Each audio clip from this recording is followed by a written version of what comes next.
Hello, replying to another question. আপু আমার AMH 0.76, আমার বয়স 21। আপু আমি কি মা হতে পারবো, প্লিজ একটু জানাবা।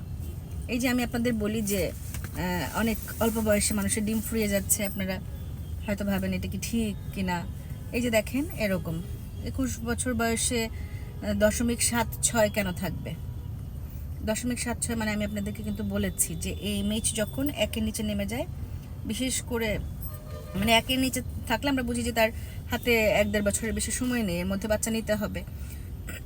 তো সেখানে 0.5-এর নিচে থাকলে অনেক বেশি কম, এগুলো তো আমি আগের ভিডিওগুলোতে বলেছি। সো এই জন্যই কিন্তু এই কোয়েশ্চেনগুলো আসছে আর কি। এবং দেখা গেছে যে এই যে 0.76 কেন 0.5 0.4 নিয়ে ঘুরছে, কিন্তু তাকে এই ব্যাপারটা হাইলাইট করা হয়নি, কেউ বলেনি। তার রিপোর্ট করেছে কোনোভাবে, হরমোনগুলো করেছে, কিন্তু হরমোনগুলোর সিগনিফিকেন্স যেটা, যে কেন করলো, কোনটা খারাপ কোনটা ভালো, এই ব্যাপারটা ডেসক্রাইব করা হয়নি। তাহলে সে কিন্তু সতর্ক হতে পারতো। এই জিনিসটা প্রচুর দেখতে পাচ্ছি। এটার কারণ হচ্ছে যে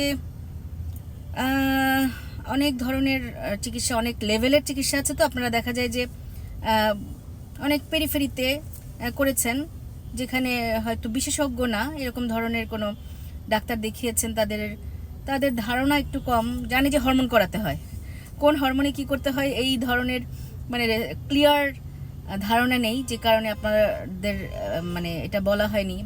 আবার এমনও হয়েছে ব্যস্ততা বেশি থেকেছে, অন্য কোনো কিছুতে হাইলাইট করেছে, কিন্তু আসল কথাটা বলা হয়নি, এরকম করেছে আর কি। তো এখন কথা হচ্ছে যে 0.76 হতে পারবেন, মা হওয়ার সম্ভাবনা অবশ্যই আছে, 0.5-এও আছে, 0.4-এও আছে, কিন্তু ওই বসে থেকে ফুরিয়ে ফেললে হবে না আর কি, তাড়াতাড়ি করতে হবে। এবং তাড়াতাড়ি করতে গেলে আপনি বসে বসে বাচ্চা হওয়ার ব্যাপার তো আপনারা মনে করেন যে এটা তো কোনো রোগ না, আমি একটু বসে থাকি, একটু চেষ্টা করি, একটু বেশি থাকি, কিন্তু একটা সমস্যা যখন থাকে, সেই সমস্যা ভেতরে নিয়ে আপনি 3 বছর 4 বছর চেষ্টা করলেও হবে না। এবং ডেফিনেটলি তখন একটা ধাক্কা দেওয়া লাগে, একটা ম্যানিপুলেশন লাগে, হ্যাঁ, যে যাতে তাড়াতাড়ি হয়। যখন কোনো কিছু তাড়াতাড়ি চাবেন যে আমার তাড়াতাড়ি করতে হবে, তখন বসে থাকলে হবে না। এবং এই ম্যানিপুলেশনটা মানে এই ধাক্কাটা কিভাবে দিতে হবে, কতটুকু দিলে কাজ হবে, এই ধারণাটাও আমি দেখলাম যে কম মানুষ জানে। শুনে শুনেও তো শিখে অনেকে, বিভিন্ন দিকে দেখলাম যে ওই যে বললাম না, অনেক লেভেলের চিকিৎসা যারা হচ্ছে যে আমাদের প্রেসক্রিপশনগুলো ফলো করে, হঠাৎ করে একটা দেখেছে, সেই অনুযায়ী হচ্ছে যে ট্রিটমেন্ট দিচ্ছে, যে হ্যাঁ উনি তো ইঞ্জেকশন দিয়ে একটা ইঞ্জেকশন দিয়ে দিই, একটা ইঞ্জেকশন দিয়ে দিই, ব্যাপারটা এরকম না। কিন্তু এক একজনের ইঞ্জেকশন দেওয়ার লেভেল এক এক রকম হবে, আবার হাই ডোজে দিয়ে ফেললে পেট ফুলে যেতে পারে। সো মানে মনিটারাইজেশনটা হচ্ছে যে অনেক বড় ব্যাপার আর কি, যেটা সুযোগ সুবিধা সব জায়গায় থাকে না আর কি। তো আপনাকে অবশ্যই আমাদের একটু হাই ডোজে ওষুধপত্র দিয়ে চেষ্টা করতে হবে, এবং সেটা মানে মনিটর করে করে দেখতে হবে যে বড় হলো কিনা, এবং টাইমলি সেটাকে রিলিজ করে দিয়ে আপনাদের আমরা মেলামেশা করতে বলি, বা যদি সেটা না হোক IUI করতে বলি, IVF করতে বলি। তবে IVF-ই লাগবে এটা বলা যায় না, একেবারে কমে গেলে যখন দেখি যে রেসপন্স করছে না, তখন আমরা IVF-এ যাই। কিন্তু আমরা কিন্তু কোনো সময়ই আসলেই সরাসরি IVF-এ যেতে চাই না। IVF লাস্ট প্রসিডিওর, আমরা একদম যখন হাতে কোনো উপায় থাকে না তখন IVF-এ যাই, এটা মাথায় রাখবেন। আমার কাছে যারা চিকিৎসা নিয়েছেন তারা জানেন যে আমি হচ্ছে স্টেপ বাই স্টেপ, আমি চাই কত অল্প স্টেপে করা যায়। তবে যখন AMH কম থাকে তখন আমাকে একটু মিড লেভেল থেকে শুরু করতে হয়, আমি একদম শুরু থেকে 1 নাম্বার স্টেপ 2 নাম্বার স্টেপে থাকতে পারবো না, আমাকে 3 নাম্বার স্টেপ থেকে যেতে হবে, ঠিক আছে? সুতরাং অবশ্যই বাচ্চা হতে পারবে না, বাচ্চা তো হওয়াতেই হবে। 21 বছর আপনার বাচ্চা হতে হবে না, বাচ্চা তো লাগবেই।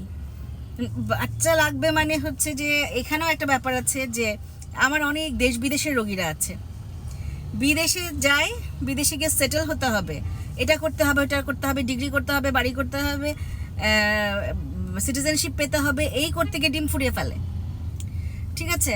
সো প্রায়োরিটি, আমি সবসময় বারবার বলি, বাচ্চা আপনার লাইফের ফার্স্ট প্রায়োরিটি।